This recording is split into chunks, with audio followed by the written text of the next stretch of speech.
നമസ്കാരം. ശുഭദിനത്തിലേക്ക് എല്ലാ പ്രേക്ഷകർക്കും സ്വാഗതം. ശ്വേതവരാഹകൽപ്പത്തിലെ 7ാമത്തെ ചതുർയുഗമായ വൈവസ്വത മന്വന്തരത്തിലെ 28ാമത്തെ ചതുർയുഗമാണ്. അതിൽ കലിയുഗം തുടങ്ങിയിട്ട് 5126ാമത്തെ വർഷമാണ്. ഇന്ന് കലിദിന സംഖ്യ വരുന്നത് 18,72,445ാമത്തെ ദിവസമാണ്. ശ്രീകൃഷ്ണന്റെ സ്വർഗാരോഹണം മുതൽക്കാണ് കലിയുഗം തുടങ്ങിയിട്ടുള്ളത് എന്ന് പറയുന്നു. അന്ന് മുതൽക്ക് എണ്ണുന്ന കണക്കിലാണ് ഈ സംഖ്യ വരുന്നത്. കൊല്ലവർഷക്കണക്കനുസരിച്ച് 1201 ആണ്ട് ചിങ്ങമാസം 7-ാം തീയതിയാണ്. ശകവർഷം 1947 ഭാദ്രപദ മാസം 1-ാം തീയതിയാണ്. ഗ്രിഗോറിയൻ കലണ്ടർ അനുസരിച്ച് 2025 ഓഗസ്റ്റ് മാസം 23-ാം തീയതിയാണ്. ഇത് കൃഷ്ണപക്ഷമാണ്. തിഥി അമാവാസിയാണ്. 11:36 വരെയുള്ള രാവിലെ 11:36 വരെയുള്ള സമയത്താണ് അമാവാസി. അത് കഴിഞ്ഞാൽ പ്രഥമ തുടങ്ങുകയാണ്. തുടർന്ന് ശുക്ലപക്ഷ പ്രഥമ. കരണം പാമ്പ് കരണമാണ്. 11:36 വരെ ആണ് പാമ്പ് കരണമുള്ളത്. നിത്യയോഗം പരിഘ നാമ നിത്യയോഗമാണ്. അത് 1:19 വരെ ആണ് പരിഘനാമ നിത്യയോഗം ഉള്ളത്. ഇന്ന് നാൾ മകം നാളാണ്. അത് ഇന്ന് പകലും രാത്രി 12:54 വരേക്കും മകം നാൾ തന്നെയാണ്. ഞാറ്റുവേല മകം തന്നെയാണ്. ഋതു വർഷ ഋതുവാണ്. ദക്ഷിണായന കാലമാണ്.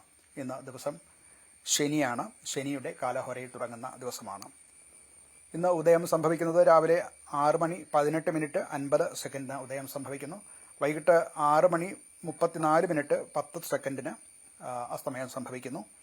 ദിനമാനം വരുന്നത് 12 മണിക്കൂർ 15 മിനിറ്റ് 20 സെക്കൻഡാണ്. ഈ ദിനമാനം എന്ന് പറയുന്നത് പകലിന്റെ ദൈർഘ്യമാണ്. അത് ഏതാനും സെക്കൻഡുകൾ വെച്ച് ദിവസേന കുറയുന്നതായിട്ട് നമുക്ക് മനസ്സിലാക്കാവുന്നതാണ്. ഇന്ന് രാഹുകാലം സംഭവിക്കുന്നത് രാവിലെ 9:22 മുതൽക്ക് 10:54 വരെയുള്ള സമയത്താണ്. ഗുളികകാലം 6:18 തുടങ്ങി 7:50 വരെയുള്ള സമയത്താണ്.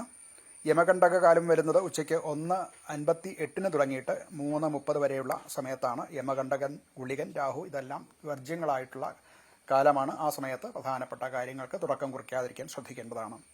ഇന്ന് ചന്ദ്രാഷ്ടമം സംഭവിക്കുന്നത് മകരക്കൂറുകാർക്കാണ്. അതായത് ഉത്രാടം, തിരുവോണം, അവിട്ടം നക്ഷത്രക്കാർക്ക് ചന്ദ്രൻ അഷ്ടമത്തിൽ വരുന്ന ദിവസമാകയാൽ ഇന്നത്തെ ദിവസം ശുഭമല്ല. ഇന്ന് അഭിജിത് മുഹൂർത്തം വരുന്നത് 12:02 തുടങ്ങി 12:24 വരേക്കും. തുടർന്ന് 4 മിനിറ്റ് മധ്യം വർജിച്ചിട്ട് 12:28 മുതൽക്ക് 12:50 വരെയാണ്.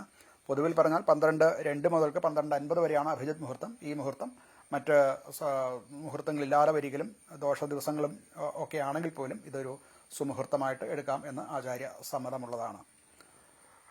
ഇന്ന് നക്ഷത്രം വരുന്നത് മകൻ നക്ഷത്രമാണ്. ഇതിന് ശുഭകാര്യങ്ങൾക്ക് അനുകൂലമല്ല.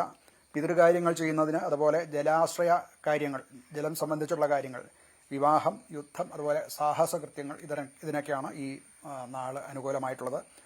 അമാവാസിയും അനുകൂലമായിട്ടുള്ളതല്ല. അഗ്നിയാധാനം, മഹാദാനം ചെയ്യുക മുതലായിട്ടുള്ള കാര്യങ്ങൾക്കാണ് ഇന്ന് പറ്റുന്ന കാര്യങ്ങൾ. ശനിയാഴ്ചയാണ്. മകൻ നക്ഷത്രവുമാണ്. അമാവാസിയും ആകയാൽ ഇന്ന് ഒരു ശുഭകർമ്മങ്ങൾക്കും അനുകൂലമല്ലാത്ത ദിവസമാണ്. നമസ്കാരം.